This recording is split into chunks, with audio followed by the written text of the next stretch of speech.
Every time you walk into the room, got me feeling crazy. Shock my heart, boom, boom. Any other boy would stare, but me, I look away, cause you're making me scared. Trying not to breathe, 1, 2, 3. Assalamualaikum warahmatullahi wabarakatuh. Waalaikumsalam warahmatullahi wabarakatuh. Selamat pagi anak-anak. Bagaimana kabarnya hari ini? Pagi, Bu. Baik, Bu. Bagus. Sebelum kita mulai belajar, mari kita berdoa dulu ya. Silakan dipimpin oleh ketua. Baik, baiklah, sebelum kita mulai pembelajaran kita hari ini, alangkah baiknya kita berdoa dulu. Terlebih dahulu berdoa mulai. Bismillahirrahmanirrahim. Rabbi zidni ilma warzuqni fahma. Amin. Baik. Terima kasih ya anak-anak ibu. Nah, siapa yang suka mendengarkan cerita di sini? Saya, Bu. Nah, wah hebat. Hari ini kita akan belajar tentang dongeng. Siapa di sini yang tahu itu apa dongeng? Ya, Bu. April? Cerita didengar sebelum kita tidur, Bu. Iya, yaitu dongeng adalah cerita yang sering diceritakan orang tua kepada anak-anak sebelum tidur. Nah, di dalamnya biasanya ada tokoh hewan yang bisa berbicara. Nah, hari ini kita akan mendengarkan dongeng yaitu terkait yaitu dengan kancil dan buaya. Siap? Siap, Bu.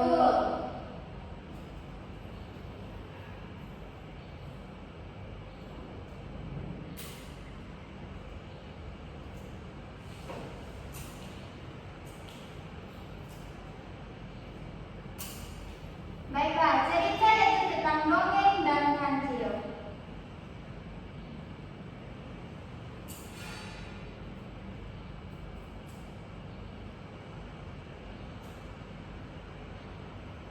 Pada suatu hari, si kancil binatang yang katanya cerdik. Di tengah-tengah berjalan-jalan di pinggir hutan, berhubung di dalam hutan itu terlalu gelap karena pohon-pohonnya itu sangat lebat. Maka dirinya hanya ingin mencari udara segar sambil melihat matahari yang cerah bersinar. Si kancil ingin berjemur sebentar di bawah terik matahari. Tepatnya setelah sampai di pinggir sungai besar, dirinya merasa perutnya lapar sekali. Kerucuk-kerucuk, begitu kira-kira bunyi si perut kancil yang tengah merasa lapar. Lantas, si kancil membayangkan betapa enaknya kalau dirinya makan makanan kesukaannya yaitu timun. Namun sayangnya, kebun timun yang berubah ranum itu ada di seberang sungai besar itu. Si kancil diam dan berpikir akan bagaimana cara menyeberangi sungai besar ini. Si kancil terus berpikir, mencari akal mengenai bagaimana cara dirinya dapat menyeberangi sungai besar ini tanpa harus menyentuh air yang dingin dan deras itu. Tiba-tiba, si kancil memandang beberapa buaya yang asik berjemur di tebing sungai. Memang sudah kebiasaan mereka untuk berjemur terutama ketika matahari tengah terik seperti ini. Tanpa menunggu waktu yang lama, si kancil langsung menghampiri salah satu buaya yang tengah berjemur itu. Hai buaya, apa kabarmu hari ini? Buaya yang kala itu masih asik menikmati cahaya matahari lantas membuka matanya dan mendapati ada si kancil yang tengah menyapa. Kabar baik, ada apa kamu kemari? Tanya buaya kepada si kancil. Aku kemari untuk membawakan kabar gembira untukmu dan para kawanmu, jawab si kancil dengan wajah bahagia. Mendengarkan perkataan tersebut, tentu saja buaya tidak sabar mendengar kabar gembira yang dimaksudkan si kancil tersebut. Si kancil kemudian berkata, aku kemari karena diperintahkan oleh raja hutan kita supaya menghitung jumlah buaya yang ada di sungai ini. Sebab sang raja hutan hendak memberikan hadiah kepada kau dan para kawanmu semua. Tak lama kemudian semua buayanya berada di dasar sungai. Telah berkumpul di tebing sungai dan si kancil lantas memulai pembelajaran kembali.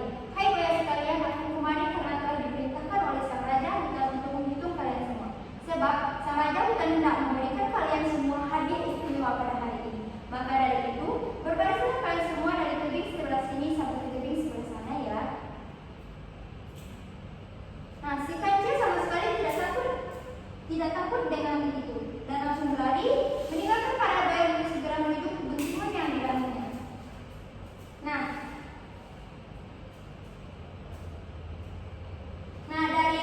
pada suatu hari si kancil ini menyeberangi sungai, tapi ada banyak buaya. Lalu apa yang dilakukan kancil? April? Jadi buaya, Bu. Betul sekali. Nah, sekarang ibu akan bertanya ya.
Waalaikumsalam warahmatullahi wabarakatuh.